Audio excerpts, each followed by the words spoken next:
তো কি খবর ভাই লোক, আজকে আমরা এমন এক রাক্ষস এমন এক রাক্ষস এখানে কথা বলবো যে রাক্ষস শুধু খাসির চর্বি খেতে থাকে, বাট চর্বি স্পেলিং জানে না। এবং এমন এক রাক্ষসী যে শুধু গোটা গোটা চিকেন খেতে থাকে আর গোটা গোটা বাঁশ, এই মানে বাঁশের ভিতরে থাকা ডিম খেতে থাকে, যাকে বলে বাম্বু এগ কারি। এবং তার পেট যেন মনে হয় অজন্তার গুহা। তো আর বেশি কথা না পারে আজকে ওদের খাওয়া দাওয়া দেখবো এবং হালকা করে হামালির সাথে করে নুন লঙ্কা ছড়িয়ে বিশেষ কথা ঘষে সিলনরে জোর জোরে পেটে ওদের যেটুকু পেট ফাঁকা ছিল সেটাও ভর্তি করে দেবো।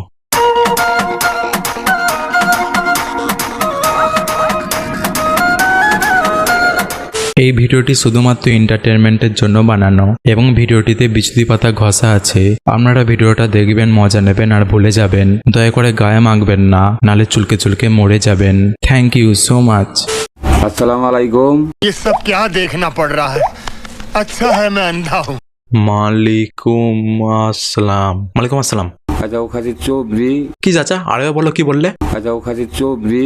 আরে চাচা ওটা চর্বি নয়, ওটা চর্বি। চর্বি বলো, চর্বি। আজাও খাসির চবরি।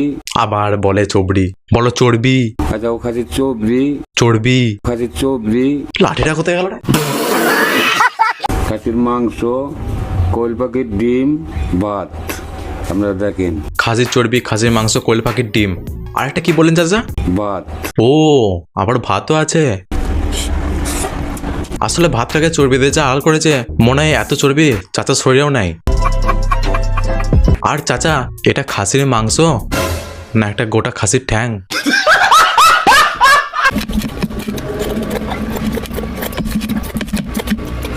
না চাচা, চিটিং, এটা পুরো চিটিং হলো। যাই হোক, চাচা লাস্ট অব্দি আমার সাথে চিটিং করলো। বাট চাচা তিনটে কোয়েল পাখির ডিম, ভাত আর চর্বি খেলে হবে? খাসির ঠ্যাংটাকে হবে?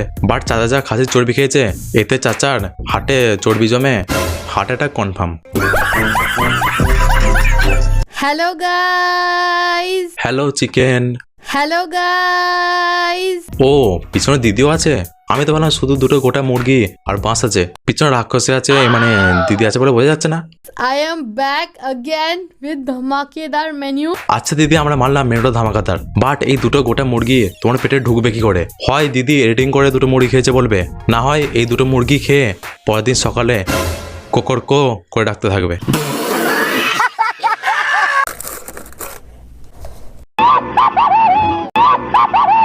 মুখের ভঙ্গিটা দেখো, যেন জীবনে প্রথমবার বাঁশের ভেতরে কচ্ছপের মাংস দেখে ফেলেছে। আরে আমরা তোর মতো এত অশিক্ষিত নয়, আমরাও খেয়েছি বাম্বু চিকেন, বাট খাওয়ার সময় মুখটা ইঁদুরের মতো ইমপ্রেশন দিতাম না।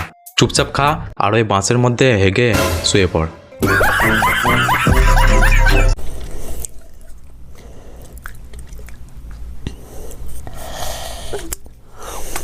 আমরা এতদিন বাম্বু চিকেন জানতাম, বাম্বু এক কারিও দেখা হলো, বাট জেনারেশন যা চেঞ্জ হচ্ছে, এই মেয়েটাই কোনোদিন একটা গোটা আস্ত শুকরকে ফ্রাই করে এই চিকেনের পরিবর্তে সাজিয়ে রাখবে।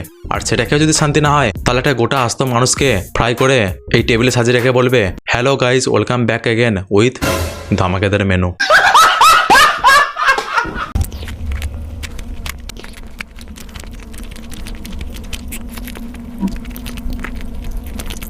ভাইয়ের পেট না আলে বাবার গুহা, যে ভাত ডিম মাংস ঢুকিয়ে যাচ্ছে।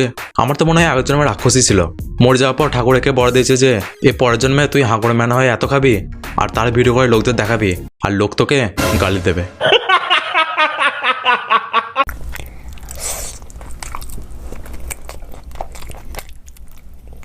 দিদির এত কেউ শান্তি হয়নি, হাটটার তলার মাংস চেটে পড়ে খেতে হচ্ছে। দিদি এরপর টানা 5 দিন বাথরুমে কাটাবে। দিদি advance congratulations for next 5 days in bathroom living. আর অ্যান্টাসিড লাগলে নিকটবর্তী মেডিসিন শপে যোগাযোগ করো। দিদির পটি হোক বা না হোক, বাট আমার 13 মিনিট ভিডিও দেখে পটি পেয়ে গেছে ভাই। তো ভাই আজ ভিডিওটা এরকমই। ভিডিও ভালো লাগলে লাইক করো আর কমেন্ট করো, আর এরকম আরো ভিডিও পেতে চ্যানেলটা অবশ্যই সাবস্ক্রাইব করো। দেখা হচ্ছে পরে নতুন ইনস্টাগ্রাম ভিডিও নিয়ে। বাই।